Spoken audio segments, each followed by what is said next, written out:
தலைமையிலான அரசு மாற்றுத்திறனாளிகள் நலத்துறை மூலம் மாற்றுத்திறனாளிகளுக்கு பல்வேறு தற்போது சட்டப்பேரவையில் முதலமைச்சர் ஜெயலலிதா 110 கீழ் பல்வேறு அறிவிப்புகளை வெளியிட்டு வருகிறார். அந்த நேரலை காட்சிகளை பார்க்கலாம். 4900 ரூபாய் மதிப்புடைய மடக்கு சக்கர நாற்காலி மற்றும் மூளை முடக்குவாதத்தால் பாதிக்கப்பட்டவர்களுக்கு 5410 ரூபாய் மதிப்புடைய சிறப்பாக வடிவமைக்கப்பட்ட சக்கர நாற்காலி, 47,18,000 ரூபாய் செலவில் 911 மாற்றுத்திறனாளிகளுக்கு வழங்கப்பட்டுள்ளது. இந்த சாதாரண மடக்கு சக்கர நாற்காலிகள் முதுகு தண்டு வடம் பாதிக்கப்பட்ட நபர்களின் சிறப்பு தேவைகளை முழுமையாக பூர்த்தி செய்யும் வகையில் இல்லை. தற்பொழுது மாற்றுத்திறனாளிகளுக்கான உதவி உபகரணங்கள் வழங்கும் திட்டத்தின் கீழ் முதுகுத்தண்டு வடம் பாதிக்கப்பட்டவர்களுக்கு பிரத்யேகமாக வழங்கக்கூடிய உதவி உபகரணங்கள் ஏதுமில்லை. எனவே முதுகுத்தண்டு வடம், நரம்பு உறை தேய்வு நோய் மற்றும் தண்டுவட குறைபாடு நோய் ஆகியவற்றால் பாதிக்கப்பட்டவர்களுக்கு என 20,000 ரூபாய் மதிப்பீட்டில் பிரத்யேகமாக வடிவமைக்கப்பட்ட சிறப்பு சக்கர நாற்காலி வழங்கப்படும்.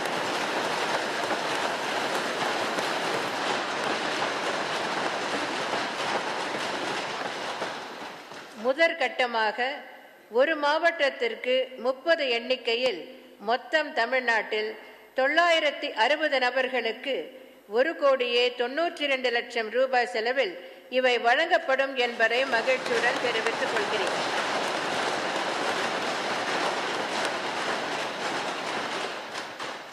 மாண்புமிகு பேரவைத் தலைவர் அவர்களே, யாதும் ஊரே யாவரும் கேளிர் என்ற புறநானூற்று பாடல் வரிகளை மெய்ப்பிக்கும் வகையிலும் உலகமே உள்ளங்கையில் என்னும் வகையிலும் விளங்கும் தகவல் தொழில்நுட்பவியல் துறையில் எனது தலைமையிலான அரசு பல்வேறு புதிய திட்டங்களை செயல்படுத்தி வருகிறது. இதனை மேலும் வலுப்படுத்தும் விதமாக பின்வரும் அறிவிப்புகளை இந்த மாமன்றத்தில் வெளியிடுவதில் நான் மற்றற்ற மகிழ்ச்சி அடைகிறேன். 1.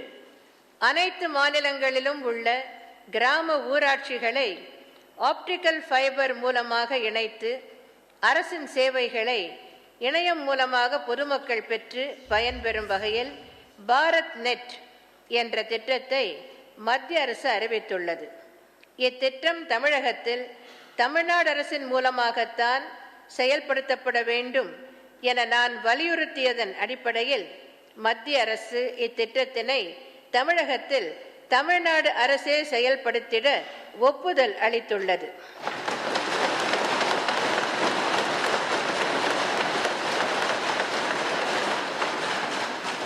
இதன்படி தமிழ்நாட்டில் உள்ள 12,524 கிராம ஊராட்சிகளும் ஆப்டிக்கல் ஃபைபர் மூலம் இணைக்கப்பட்டு தமிழக அரசின் பல்வேறு சேவைகளை பொதுமக்கள் தங்கள் கிராமங்களிலிருந்தே இணையம் மூலமாக பெற்று பயனடையும் வகையில் இத்திட்டம் நிறைவேற்றப்படும் என்பதை மகிழ்ச்சியுடன் தெரிவித்துக் கொள்கிறேன்.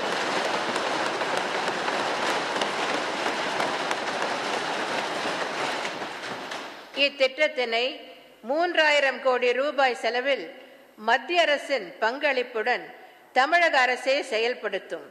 இத்திட்டத்தினை செயல்படுத்துவதற்கென தமிழ்நாடு ஃபைபர் நெட் கார்ப்பரேஷன் என்ற ஒரு தனி அமைப்பு உருவாக்கப்படும் என்பதை மகிழ்ச்சியுடன் தெரிவித்துக் கொள்கிறேன்.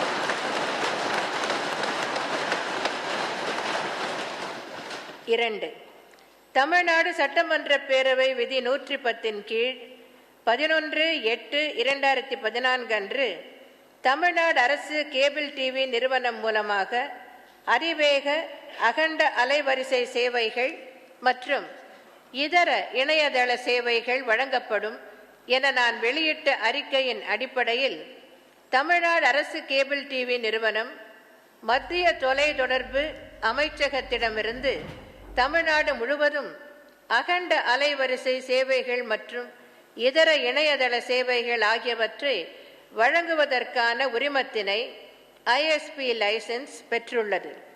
மேலும் தமிழ்நாடு அரசு கேபிள் டிவி நிறுவனம் தமிழ்நாடு முழுவதும் அதிவேக அகண்ட அலைவரிசை சேவைகள் மற்றும் இதர இணையதள சேவைகள் ஆகியவற்றை வழங்குவதற்காக இந்திய ரெயில்டெல் நிறுவனத்துடன் புரிந்துணர்வு ஒப்பந்தம் செய்துள்ளது. முதற்கட்டமாக சுமார் 552 உள்ளூர் கேபிள் டிவி ஆபரேட்டர்கள் பதிவு செய்யப்பட்டு அவர்கள் மூலம் தமிழகத்தின் பல்வேறு பகுதிகளில் இச்சேவைகள் பொதுமக்களுக்கு வழங்கப்பட்டு வருகின்றன. இதன் சேவை திறன் மற்றும் செயல்பாடு குறித்து அரசு கேபிள் டிவி நிறுவனம் மிக கவனமாக ஆய்வு செய்து வருகிறது.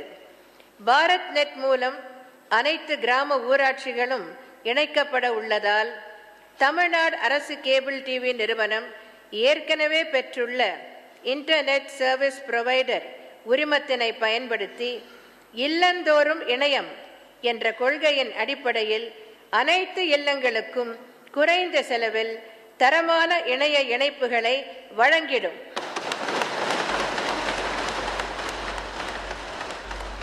சற்று முன்னர் தமிழக சட்டப்பேரவையில் விதி எண் 110 கீழ் முதலமைச்சர் ஜெயலலிதா பல்வேறு அறிவிப்புகளை வெளியிட்டார். தண்டுவட குறைபாட்டால் பாதிக்கப்பட்டவர்களுக்கு சக்கர நாற்காலிகள் வழங்கப்படும் என்றும் ரூபாய் 3000 கோடி மத்திய அரசின் நிதி பங்களிப்பில் தகவல் தொழில்நுட்பத்துறையில் ஃபைபர் நெட் கார்ப்பரேஷன் துறை அமைக்கப்படும் என்றும் அறிவிப்புகளை வெளியிட்டிருக்கிறார்.